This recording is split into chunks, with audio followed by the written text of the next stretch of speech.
Welcome back बेटा। Next topic है हमारा, बिल्कुल काफी इंटरेस्टिंग टॉपिक है। क्वेश्चन है आपके लिए, हाउ डू एटम्स एग्जिस्ट। तो कैसे एग्जिस्ट करते हैं? एक आंसर इसका कभी नहीं होगा, इसके हैं बहुत सारे आंसर। क्यों, क्या रीजन है? क्योंकि हमारे जो एटम है वो एक नहीं है, बहुत सारे हैं। और जितनी ज्यादा पॉपुलेशन बढ़ती है, कैरेक्टरिस्टिक वहां पे बढ़ती है। कोई हमारा एग्जाम्पल लेते हैं, कोई फ्री रहना पसंद करता है, कोई फैमिली के साथ टाइम स्पेंड करना पसंद करता है, कोई फ्रेंड के साथ टाइम स्पेंड करना पसंद करता है। सेम एटम का है, वो भी एक फैमिली है। किसकी? एटम्स की। तो वहां पर कोई एटम फ्री मिलता है, कोई दूसरे के साथ मिलता है, कोई अपने जैसे के साथ मिलता है। तो ये हो गया कि हाउ डू एटम्स एग्जिस्ट। अब कौन सा एटम कैसे मिलता है वो हम डिस्कस करेंगे यहाँ पे वीडियो में। तो बेटा जो आपकी पीरियोडिक टेबल आएगी 10th क्लास में, आप फिर चैप्टर में डिस्कस करोगे, वहां पर आपको ये चीज बिल्कुल क्लियर हो जाएगी। लेकिन हमारे पास अभी उस वहां जाने में टाइम है, तो इस टॉपिक को हम यहीं क्लियर करते हैं। तो मैं आपको नाम बता देता हूं। कुछ हमारी नोबल गैसेज होती है। क्या होती है? Noble gases. कौन सी होती हैं वो देख लेते हैं। नोबल गैसेज होती हैं helium, neon, argon, xenon, krypton. Clear? तो ये सारी गैसेज ये होती हैं नोबल गैसेज। और नोबल नोबल किसको बोलते हैं? जो बिल्कुल शांत हो, वो नोबल हो गया। ठीक है। और शांत कौन होगा? जो स्टेबल होगा, जो दूसरों के साथ लड़ाई झगड़ा नहीं करेगा, रिएक्ट नहीं करेगा। ठीक है। तो एटम की बात चल रही है, एटम का मतलब होता है लड़ाई झगड़े से, रिएक्टिविटी से। तो जो रिएक्टिविटी नहीं होगा, यानी कि दूसरों के साथ जो रिएक्शन नहीं देगा, ठीक है, इंटरेक्ट नहीं करेगा, तो वो होगा नोबल। और ये सारी की सारी नॉन मेटल हैं, गैसेज हैं, तो इसलिए नोबल गैसेज नाम यहाँ पे दे दिया गया। क्लियर है बेटा? तो नोबल गैसेज क्या होती है? ये स्टेबल होती हैं। क्या होती है बेटा? स्टेबल। ठीक है। क्योंकि इलेक्ट्रॉनिक कॉन्फ़िगरेशन, इनको जितनी जरूरत होती है इलेक्ट्रॉन की, इनके पास ऑलरेडी होते हैं। इनको बाहर से मांगने की जरूरत नहीं पड़ती, इनके पास एक्स्ट्रा भी नहीं होते जो इनके लिए अनस्टेबिलिटी क्रिएट करते हैं। तो इनके पास उतना है जितनी इनको जरूरत है। तो ये क्या होगी? स्टेबल। और स्टेबल चीज फ्रीली एग्जिस्ट कर सकती है। तो ये किस स्टेट में मिलेंगे? फ्री फ्री स्टेट में मिलेंगे। क्लियर है बेटा? अब देखो जो फ्री नहीं है, क्लियर है, जो फ्री नहीं है वो किस स्टेट में मिलेगा? वो दो स्टेट में मिलेगा, या तो मॉलिक्यूल की स्टेट में मिलेगा, ठीक है, एटम, या फिर वो आयंस की फॉर्म में मिलेगा, आयंस की फॉर्म में। और आयन कितने टाइप के होते हैं? दो टाइप के, पॉजिटिव आयन और नेगेटिव आयन। ठीक है। क्या होगा? पॉजिटिव आयन और नेगेटिव आयन। तो या तो आयन की फॉर्म में मिलेंगे या फिर मॉलिक्यूल की फॉर्म में मिलेंगे। अब आप पूछोगे सर मॉलिक्यूल क्या है? तो पहले ऑडियो से हमने क्लियर भी किया था, आज मैं आपको बिल्कुल ही क्लियर कर देता हूं कि जहां पर क्या, जहां पर दो या दो से ज्यादा, टू और मोर देन टू सेम और different atoms are combined together, atoms are combined together, उसको बोलते हैं हम मॉलिक्यूल। ठीक है। अब मॉलिक्यूल भी दो टाइप के होते हैं, मॉलिक्यूल ऑफ एन एलिमेंट और मॉलिक्यूल ऑफ अ कंपाउंड। अब आप चक्कर में पड़ गए कि एलिमेंट क्या होगा और कंपाउंड क्या होगा।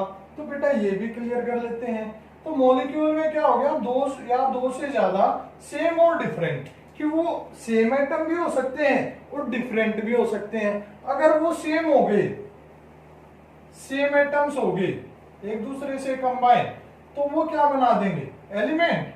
अगर वो डिफरेंट हो गए तो वो क्या बना देंगे? कंपाउंड। सेम हो गए तो एलिमेंट और डिफरेंट हो गए तो कंपाउंड। क्लियर है बेटा? तो ये था हमारा हाउ डू एटम एग्जिस्ट। अब इसका एग्जांपल भी दे देता हूं।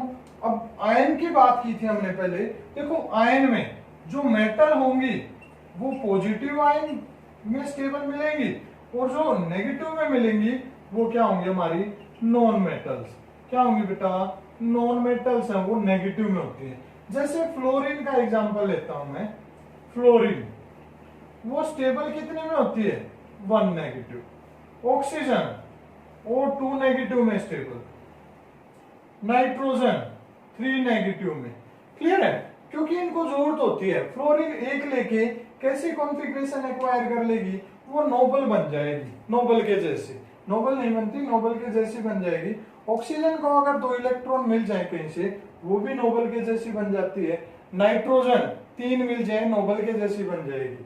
ठीक है? लेकिन मेटल के पास एक्स्ट्रा होते हैं जो अनस्टेबल बना देते हैं उसको। वो क्या करेंगे? वो पॉजिटिव, उनके ऊपर कैसा करेक्टर आएगा? Positive character. तो वो स्टेबल होती हैं कैसे? Na पॉजिटिव, एक एक्स्ट्रा होता है, तो ये देके थोड़ी देर के लिए स्टेबल हो जाती है, लेकिन ये परमानेंट स्टेबिलिटी नहीं होती। जैसे ही इनको कोई मिलता है, ये फौरन उसके साथ क्या कर लेंगी? रिएक्ट कर लेंगी, एक केमिकल रिएक्शन हो जाएगी, और क्या बन जाएगा? या तो एलिमेंट बन जाएगा या कंपाउंड बन जाएगा। क्लियर है बेटा? अब देखो होता क्या, सेम एटम जहां पे एक दूसरे से कंबाइन हो जाते हैं, फॉर एग्जाम्पल O2 और N2, और बताओ H2, Cl2, Br2, I2, ये सारे के सारे देखो सेम एटम यहाँ पे एक दूसरे के साथ ज्वाइन हुए। यहाँ पे 2 ऑक्सीजन के एटम है, यहाँ 2 नाइट्रोजन, 2 हाइड्रोजन, 2 क्लोरीन, 2 ब्रोमीन, और यहाँ पे 2 आयोडीन। तो सेम एटम जुड़े, तो ये क्या बन गया? हमारा एलिमेंट। तो ये किसके एग्जांपल हुए? एलिमेंट के। अगर डिफरेंट जुड़ते, मान लो H2O, NaCl, और एग्जांपल ले लो CO2, ये सारे क्या है? कंपाउंड है। देखो H2O में क्या जुड़ा? 2 हाइड्रोजन, 1 ऑक्सीजन। NaCl में क्या जुड़ा? 1 सोडियम, 1 क्लोरीन। यहां पे क्या जुड़ा? 1 कार्बन और 2 ऑक्सीजन। तो डिफरेंट एटम यहाँ पे एक दूसरे से जुड़े, तो ये क्या हो गया? हमारा कंपाउंड। क्लियर है? तो बेटा आपसे अगर कोई पूछ ले कि वाटर क्या है? कंपाउंड है, और वहां पे आपसे पूछा जाएगा कंपाउंड और एलिमेंट के बीच में। ठीक है? आइदर वाटर इज कंपाउंड और एन एलिमेंट, तो आपका आंसर होगा कंपाउंड। ठीक है? So this is our topic, how do atoms exist. तो आंसर आपके सामने है, कैसे एग्जिस्ट करते हैं आप आंसर दे सकते हो। तो आपका आंसर होगा atoms never exist in a single form, they are existing in different forms. That is, first is free state in which our noble gases are existing. Why? Because their configuration is stable. They are having its octet complete. Octet का मतलब होता है बेटा कि जो valence orbit है, बाहर का जो ऑर्बिट है जिसमें इलेक्ट्रॉन रिवॉल्व कर रहे हैं, उसमें 8 पूरे हैं।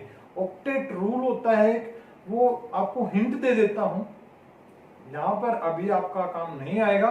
ऑक्टेट रूल क्या कहता है कि अगर किसी एलिमेंट के सबसे बाहर के ऑर्बिट में 8 इलेक्ट्रॉन है तो वो स्टेबल है, अगर 8 से कम है तो वो अनस्टेबल है। तो नोबल गैसेस के पास पूरे 8 इलेक्ट्रॉन आउटर ऑर्बिट में होते हैं, that's why they are stable.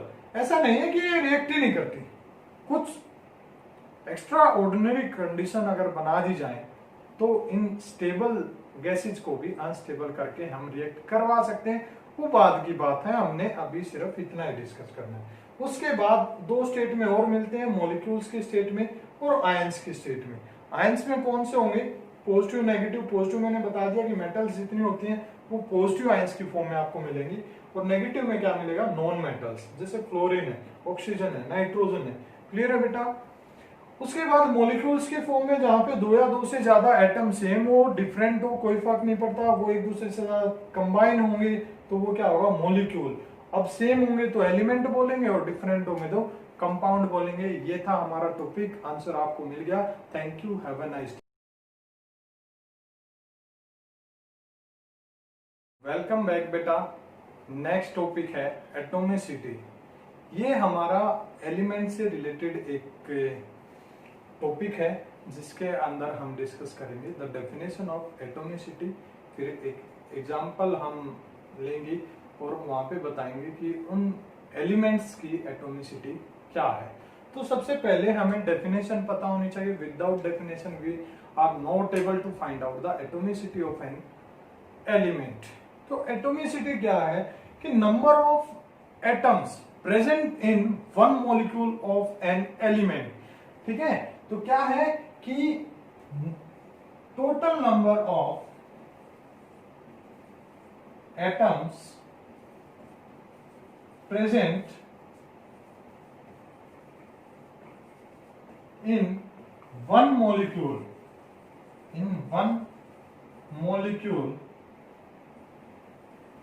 of an element is called, क्या बोलेंगे बेटा उसको, एटॉमिसिटी। अब देखो होता क्या है, एग्जाम्पल से आपको क्लियर हो जाएगा। अब एलिमेंट का एग्जांपल लेता हूं। एलिमेंट का मैंने बताया था लास्ट वीडियो में, हमने डिस्कस किया था कि एलिमेंट में क्या होता है कि सेम एटम एक दूसरे से कंबाइन होते हैं। फॉर एग्जांपल H2 का एग्जांपल लेते हैं हम। H2, O2, N2, O3,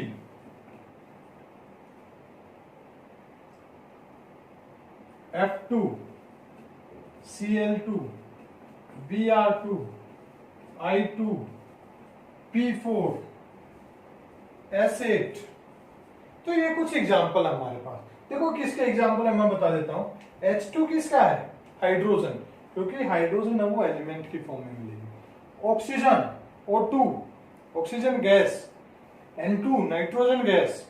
O3 oxygen gas नहीं है बेटा, ओजोन गैस। क्या है, ozone gas. F2 fluorine gas. Cl2 chlorine gas. Br2 bromine gas. Gas है, लिक्विड फॉर्म में मिलती है रूम टेम्परेचर पे। क्लियर है, रूम टेम्परेचर पे किसमें मिलेगी, लिक्विड फॉर्म में। I2 आयोडीन गैस नहीं है, ये भी नहीं थी, ये भी नहीं है। ये किसमें मिलती है, ये मिलेगी हमें सॉलिड फॉर्म में, आयोडीन। क्लियर है, सॉल्ट के अंदर मिलता है ना। P4 रेड फॉस्फोरस, जो माचिस होती है, मैच बॉक्स, उसका जो जिससे तिल्ली हम रब करके जलाते हैं वहां पे रेड होती है। ठीक है, तो उसमें होता है red phosphorus. Acid sulphur. Clear है, क्या हो गए, ये हमारे एलिमेंट्स हो गए। अब एटॉमिसिटी क्या होगा, the total number of atoms. तो यहाँ पे कितने हाइड्रोजन प्रेजेंट है, तो इसकी एटॉमिसिटी क्या हुई, 2। यहाँ पे ऑक्सीजन में 2, नाइट्रोजन में 2, ओजोन में 3, फ्लोरीन 2, क्लोरीन बेटा जल्दी बताओ 2, ब्रोमीन में जल्दी बताओ 2, आयोडीन यस बिल्कुल 2, रेड फॉस्फोरस कितने होंगे 4, सल्फर यस बिल्कुल राइट 8। तो ये था आपका छोटा सा टॉपिक। आई होप कि सभी को समझ में आया होगा। आप तो बिल्कुल खुश हो जाओ, एक टॉपिक ऐसा आ गया जो बिल्कुल सभी को समझ में आ गया। बाकी सारे भी आ रहे हैं, ठीक है, जानबूझ के नहीं बता रहे। Thank you, have a nice day.